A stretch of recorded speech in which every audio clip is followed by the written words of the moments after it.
All right, it's 12 o'clock and it must be the Broadband Committee meeting, May 14th. And I'm gonna call the meeting to order.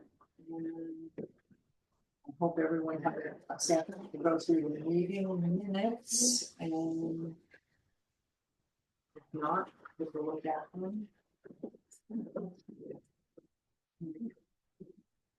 While we're doing that, Bobby, could you do a roll call for attendance? Yes, Ruth Price. Here. Ken Graff. Here. John Gregg. Hugh Green, is he online? Yes. Yeah. You don't have your mic on. Can you hear us? Yes. Richard Handelsman. Here. Jim Corton. Yes, here. Bobby, Mary O'Sullivan. John Timmerman. Here. And John again. Two ends. Two ends. Yes. All right, two ends. Thank you. Michael Zaslow. Here. Miriam Decker, and Ira Levy is here. Melissa Crouppen is right here. Okay, let's see, who else? Maryland. Mary. You got To it. get you on the list. Okay, Fausto. Here. David Boaz. Here. Patricia Caputo, Bruce Stutzman, Stuart Richland, Joanne Robinson, Jerry Satowski, is Here. Tony Burrows, Donald Foster. Okay, we have a quorum. Okay, thank you, everybody. I will entertain a motion to accept the minutes. I so move. We accept the minutes. Thank you. We have a second. Okay, Richard is my phone. And Newsline is here, and we want to take a look at our service calls and give us a little information about how we're looking to you. So for the month of, they've been giving them monthly, so this would be numbers from approximately April 15th, the last equal meeting through yesterday.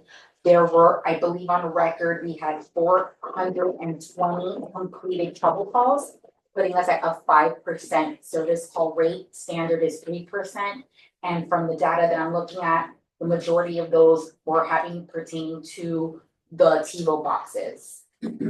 Like the lights going off and such, as you all are aware. But as far as industry standard, that is more or less average, and then we expect it to go down significantly with the snowbird population. I would imagine are gonna go back up to their primary homes. Are you tracking how many are subscribers are on seasonal? We can pull those numbers. That might take me a little while off the back end due to our reporting. Because it would just having to do with flagging a code, but I can get you those numbers either at the next meeting or just email them. Okay, well, it's probably be more significant next month. Yes, You know, 'cause usually by the end of May, people are pretty much gone. Memorial Day. If they're gone. Question? Question? Of course. Did you say there were 5% of the calls handled this last Oh, month? so what I mean, and I apologize for speaking in internal lingo. So industry standard, as far as what we call trouble call rates, is 3%. So this month, Century Village was at 5%. Okay, it's just that 5% of the people that use it, geez. Excuse me, can we just go one at a time? last month it was, if I'm reading the minutes correctly, 2%. And now we're 5% Yes, this, sir. so it went up, So it went up okay. It also says the last part of the industry standard is 4%? 3%. Yeah, okay, all right. I'm just trying to clear up these No, of numbers. course. Ken, did you have a question? Is that 5% of the actual number of people using the service? 5% of the people using the service had problems? It's not about fight, it's about, I would say, Total units. total units. Yeah, that's what I mean. Yeah. Of the 78. Yeah, and Under 78. Correct. are all of those complaints replacement of a TiVo box? Correct. Either it was replacement of the TiVo box or a reset of the TiVo box with the remaining being intermittent HSD Did you guys have enough T-Bone boxes to replace? We haven't received any type of feedback that we did not have any TiVo boxes to replace. So that everyone's aware, also, our warehouse is doing an inventory count, which we do annually, which shuts down the warehouse. So we've already advised the store here, as well as the one in Flagship, that they need to request the inventory, which is happening now. But everybody's fully stocked with what they need, Century Village wise, so. Mike, did you have a question? Oh, no, that answered mine. I had a similar question. I have a question. Go straight. On the boxes, you're talking about TiVo Yes, sir. boxes. What about the other recording boxes? How much of those complaints were on that? From what I can see here in the report, it's not giving me a number, but the majority were the TiVos. I would say maybe out of the 420 trouble calls that we had, maybe 30 of them had to do with the HV receivers. But I can confirm those numbers to you. Right now, what I have is coding. I don't have the key to translate the technical codes. Well, I can tell you that we're in a month, we get more than 30 phone calls in this office about that recording box not being available, people going to the store, them not being available, and service calls that they don't have boxes. And Okay, that's only this office, so that can't be 30. And I think that the number of TiVo boxes, I think, is incorrect.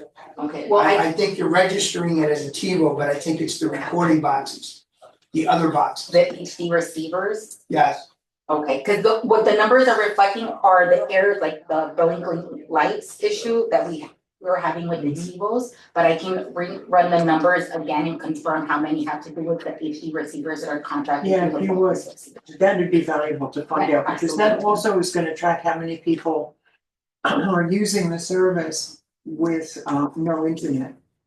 Because that's another thing we wanna Exactly. revalidate, exactly what is the percentage of internet versus, video subscribers with no internet. Okay, Richard? How many people are using the internet? How many subscribers do you have for internet? I would have to, let me see if I can find that email that we had shared a few months ago with those numbers. Well, it was, I think we calculated around 64%. The number correct. that's the number that we got. I wanna You get guys more need- to track that. If you guys can continue the meeting, I can run those numbers in the background and give them to you towards the end of the meeting. The number of current HSDs. That's a little more than 5A, so it'd be a little more, about 5,000. It might be a little bit less, I would just assume that people are trickling back up and disconnecting, but let me double check. I had a question, a person that's going to move into Century Village, that's renting an apartment. And they wanna buy internet service. They went over to the store and the store told them, the store gave them a whole list of equipment that they have to go out and buy at either Target or Walmart. They said, we don't have equipment to give you. Now, I was under the assumption that the bulk agreement stands for renters, for owners, and for people that are moving in. Am I wrong, or is the store wrong? And what was the tenant's name? He's not a tenant, right? What unit is it? He was just, A unit that the tenant is going to be living in? he's not sure what unit, he just wanted to find out the information. So you say wouldn't have to buy anything, Yeah, unless they wanted to use their own router, No, yeah, you know? because I told him that Breezone would supply all the equipment and he would have to rent the gateway at $8 a month. And when he went into the store, they told me a totally different story. But do we not know who this person is, what his name is? Yeah, I know his name. Can we have it? Yeah. So I can track it down for you? All right. His first name is Mario. I'll give you his last name. Yeah, if we could do that offline, please, because we're recording this. Yeah, Um, but when somebody goes into the store, do they register the person's name? I don't know. So how would you track it? That would be Ira's job. David? The real question is, they actually provided at no cost outside of the modem.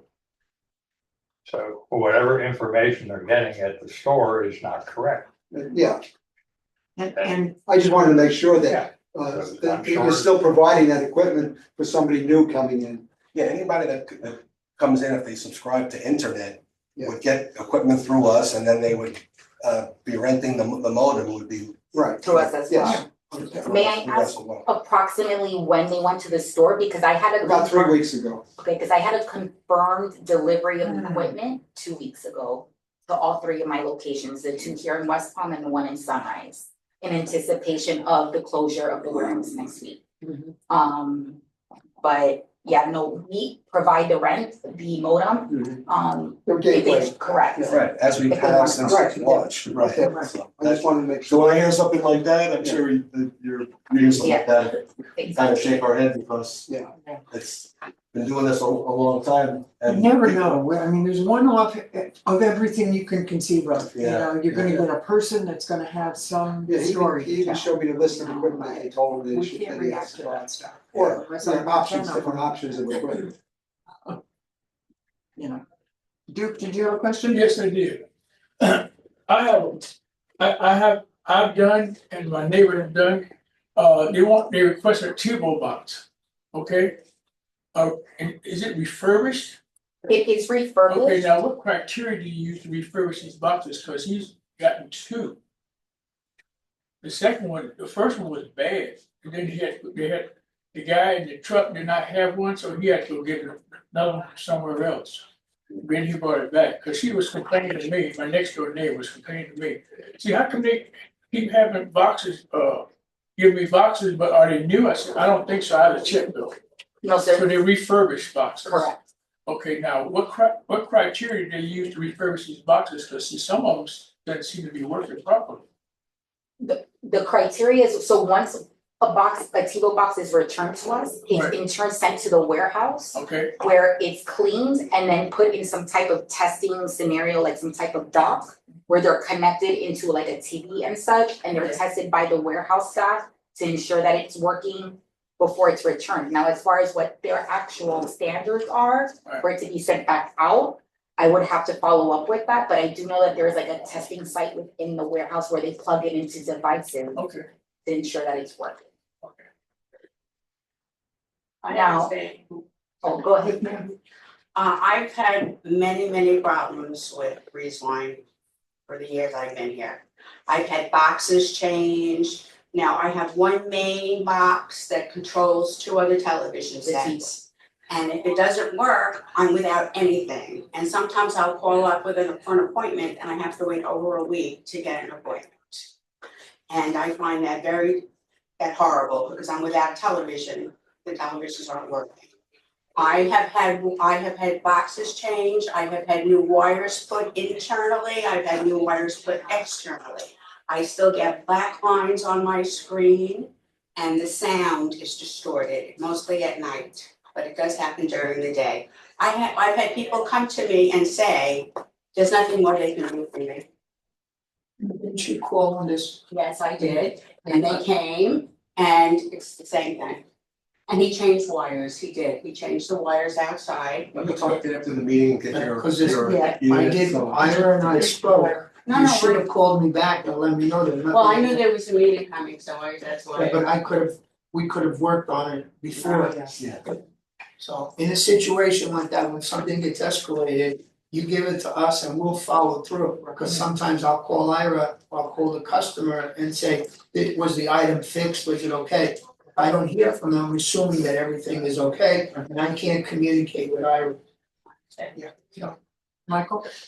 It might be an aside to that, but what was communicated to me was there's the Century Village line that we call in the event that there's a problem. And those individuals are the ones that are familiar with our bulk agreement and can set up that, typically a 3-day or so appointment time. But if you're calling the other number, the general number, Right. I found that I've heard from people, appointment times do range in that category because what was explained at the previous meeting was that they were unfamiliar with the bulk agreement and basically how we do things here. Could that be a potential reason for the delay time?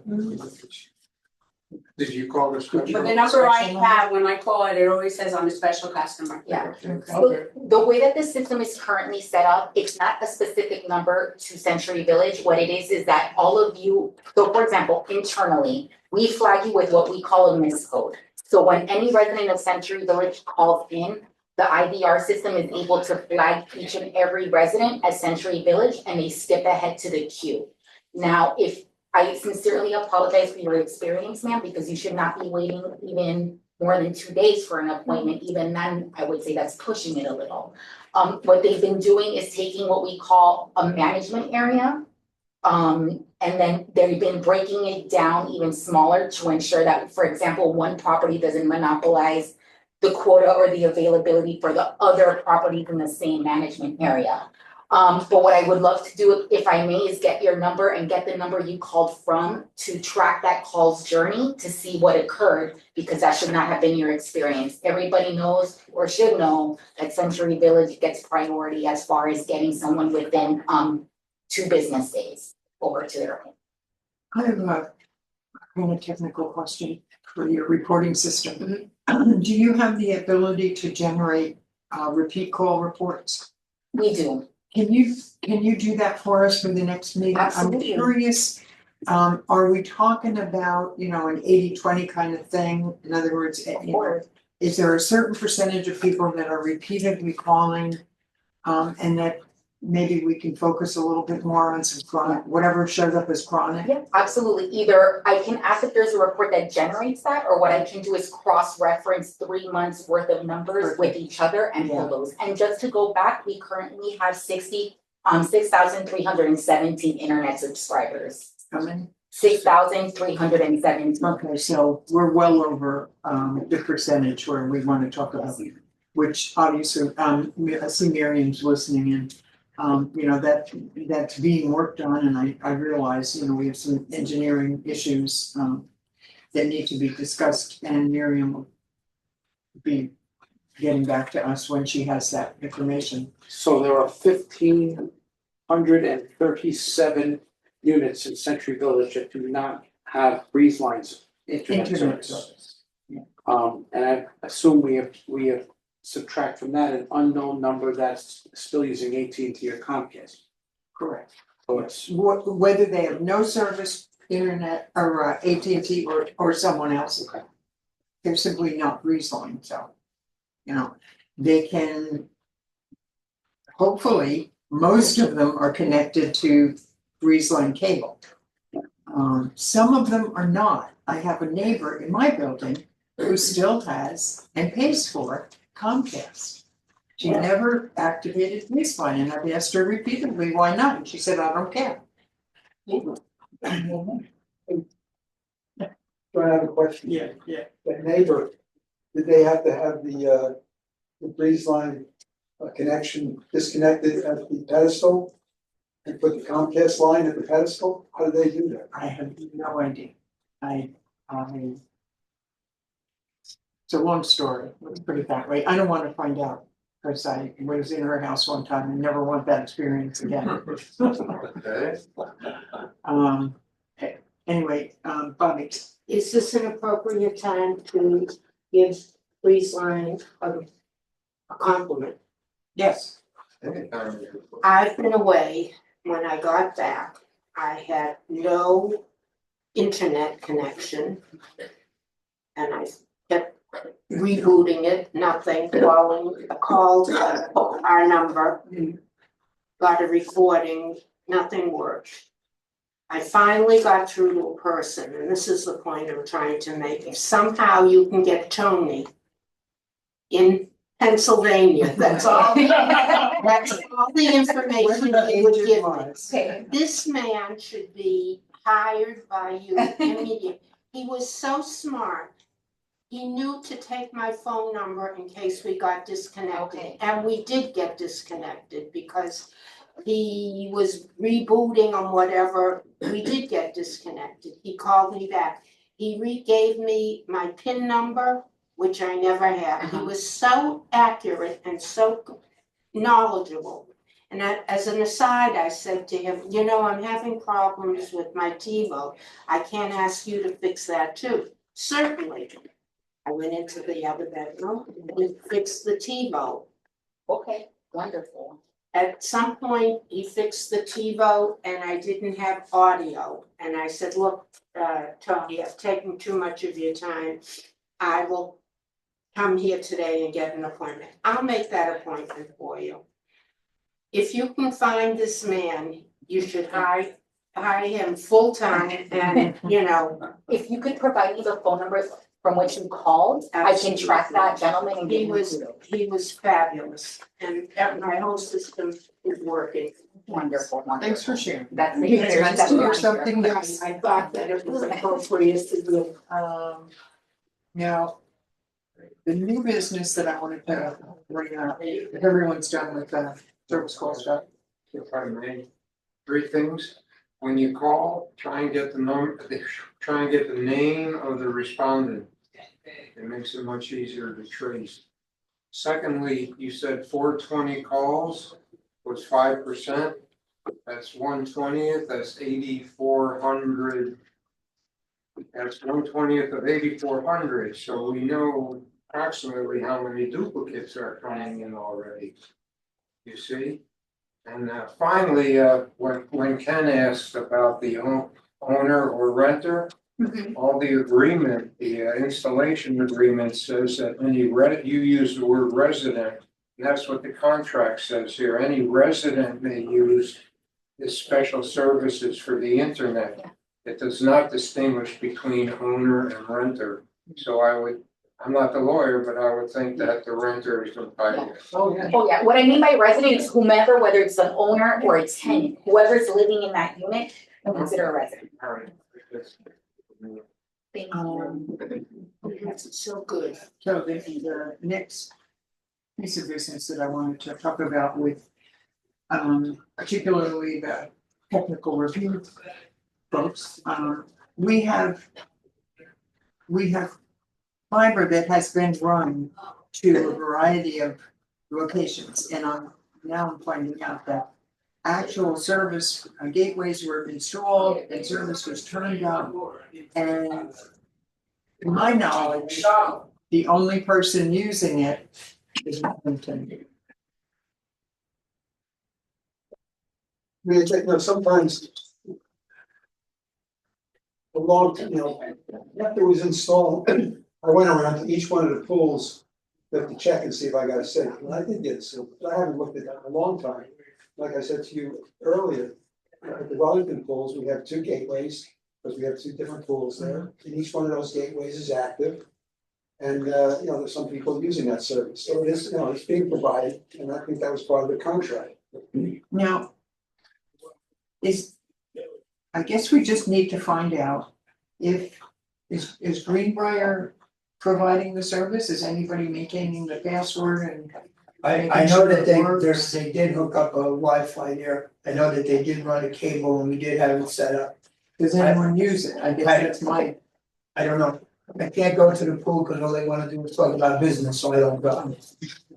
But wouldn't it, someone would have to be sort of in charge of giving out the password and maintaining it? Or there's on the bulletin board, there's a password to go on to use the Wi-Fi. Okay, And I haven't had any complaints. So I'm assuming that there's nobody using it, yeah, or I can't fathom that you would have no complaints after 5 years. Michael. I can speak to that from for Gulf's Edge. We have one as well. It is used. One of the things I was going to bring up after the meeting, but it's pertinent to this. We've had problems on that one. It'll come out intermittent, no signal. But I've tried to get them resolved. I don't have any ability to get someone there who doesn't have that account information. I know it's That's password. what we need I to think do. I have all that information. We need someone, if we're gonna provide service to these private pools. Then we need somebody to step up and own it. In other words, somebody has to maintain it. There has to be an individual at UCO that's willing to say, okay, I will make sure that they work right and that they are maintained for troubleshooting and calling Ira when there's a problem, and that's just my. I have every single account number for each one of those gateways. Okay. And the associations themselves, would be the Greenbrier Federation or Greenbrier Corp. And Wellington Federation and Gulf's Edge. Oxford, there's an Oxford Is pool, there- two Wellington, Gulf's Edge, Greenbrier, Plymouth Laundry.